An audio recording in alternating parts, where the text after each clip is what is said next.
There's no way I would ever allow my kids to play football today, Jackson said. Even though I love the sport, I'd smack them in the mouth if they said they wanted to play football. You got to be careful when you talk like that in 2016, disciplining your kids. First of all, Bo. And then he said, I'd tell them to play baseball, basketball, soccer, golf, just anything but football. And he also said at the end of this, which is very contradicting, in my opinion, he says, despite his career on the gridiron being cut short, Jackson said he wouldn't change a thing. So he just railed on and on about how he wouldn't play football, this, that, and the other. And at the very end, he says, I wouldn't change a thing. That doesn't make sense. But anyway, it's interesting, man. Yesterday, and you're listening to the Doug Stewart Show. Yesterday, I took my daughter out to track practice, and the actual track that they were using, it surrounds a football field. And so this is at another high school, not at our area. And you're listening to the Doug Stewart Show. So I walk into the gate where the field is, and this is like 7 o'clock. They didn't start practice till late, so they already got the lights on. And I walk out on this field, and I'm going to tie all this together here in a second. I walk into this field, and there's these 7-year-old kids out there practicing football. I'm like, wait a minute. I look at my watch. I'm like, man, wait a minute. This is January. What the hell are these kids doing out here? They're out there practicing for an all-star game coming up this weekend.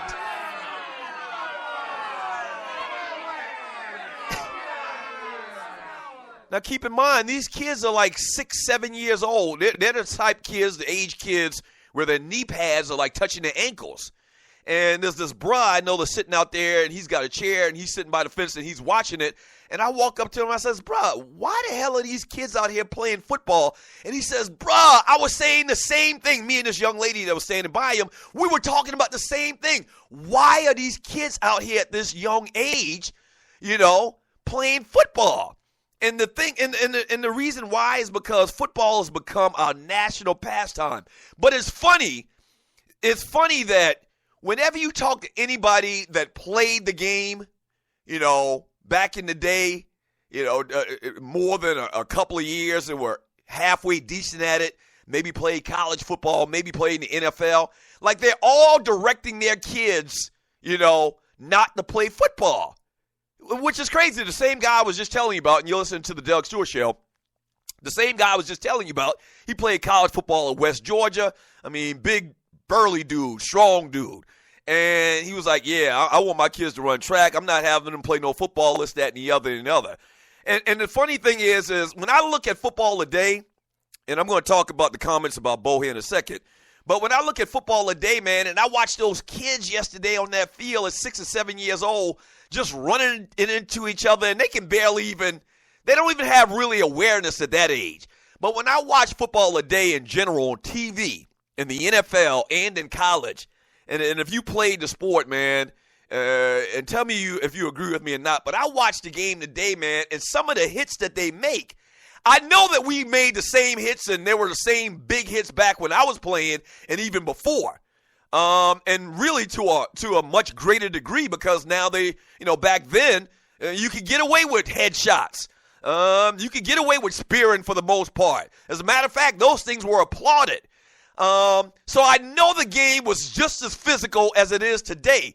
But do you watch yourself? Do you find yourself watching a game, and when a big hit happens, you say, damn, I actually did that?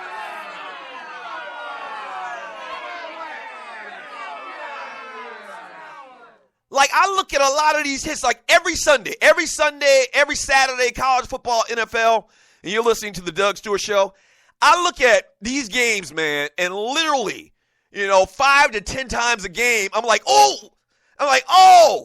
And then I'm like, wow, was I actually doing that? And really, after the fact, all right, we have revisionist history, hindsight is 20/20. After the fact, it looks like playing football, man, is not only very dangerous, but it looks like it's very, very stupid. Yeah. I mean, it really does. It's crazy how progress works and how you look at things totally different, when you get older and you get wiser. But I look at this, man, and now listen, I played football from the age of 7. I started at 7. We started at 7, but we didn't play no football all the way to January. I mean, we played, 9 games a year. We may have played one tournament with all the teams in the league. And so I would guess we were done probably at the beginning of November or something like that. August, September, October. Yeah, like maybe the beginning of November. Not until January.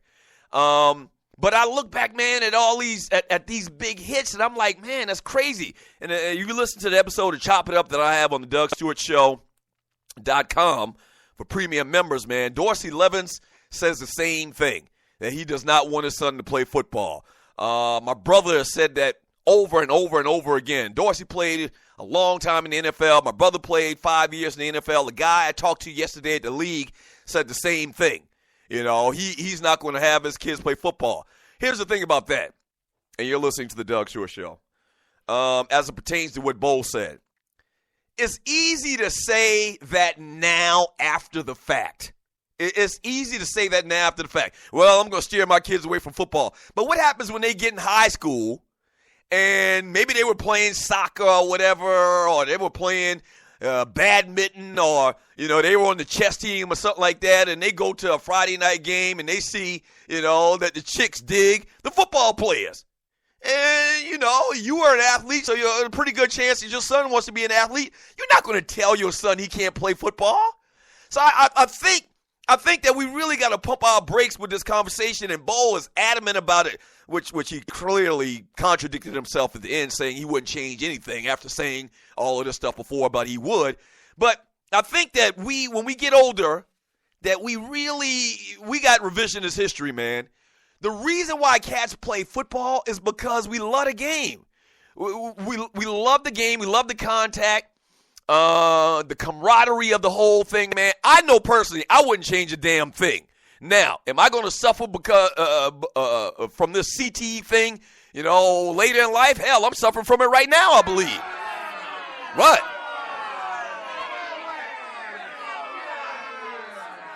I'm suffering from it right now, I believe. But I would not change a thing. I swear to you, I wouldn't change a thing.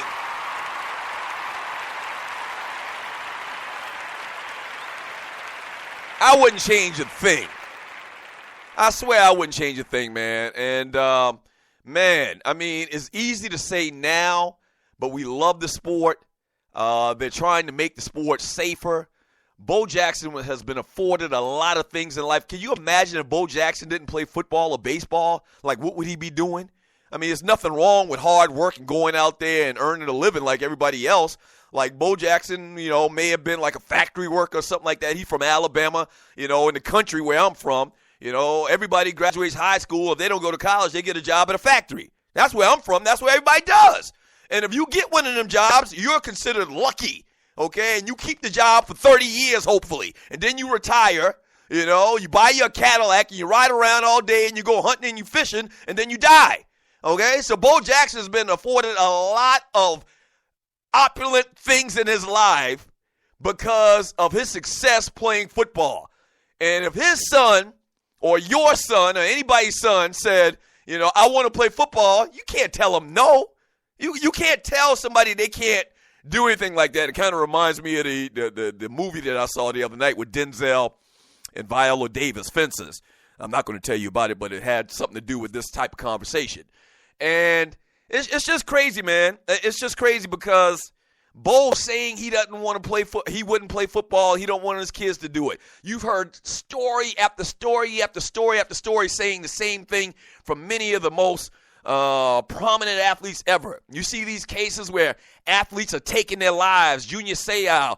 It's just incredible, man, when you think about how big the sport is, being the number one sport in this country, well surpassing baseball in my opinion, and how much we love it as a society, and what it's afforded so many people and the times and the memories that it's given us.